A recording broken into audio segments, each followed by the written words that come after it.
டெல்லி தேர்தலை எடுத்துக்கொள்ளுங்கள். டெல்லியில் பிஜேபிக்கு 48 சீட்டுகள் கிடைத்தது, ஆம் ஆத்மி கட்சிக்கு 22. ஆனால் காங்கிரஸிற்கு ஒரு சீட்டு கூட கிடைக்கவில்லை. இந்த ஈக்குவேஷனை அப்படியே ஹரியானாவிற்கு எடுத்து சொல்லுங்கள், அல்ல மகாராஷ்டிராவுக்கு எடுத்து சொல்லுங்கள், அல்ல பீகாருக்கு எடுத்து சொல்லுங்கள். எப்படி காங்கிரஸ் இந்த அளவில் படுதோல்வி அடைகிறது? காரணம், BJP doesn't want Congress to get any seat.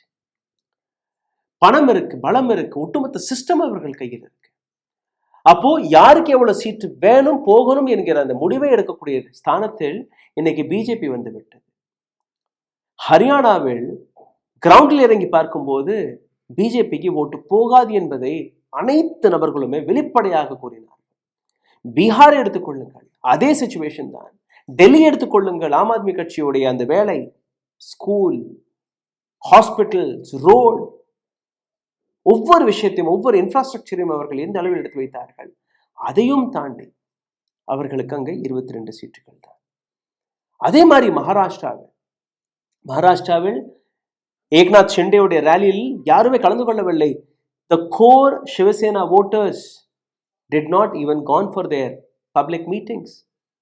அப்போ கூட மகாராஷ்டிராவில் அவர்கள் வெற்றி பெற்றார்கள். இந்த அனைத்திற்கு பின்னாடி நீங்க பார்த்தீர்கள்ல, ஓட் சோரி போன்ற விஷயம், அதை எக்ஸ்போஸ் செய்தது யாரு? ராகுல் காந்தி.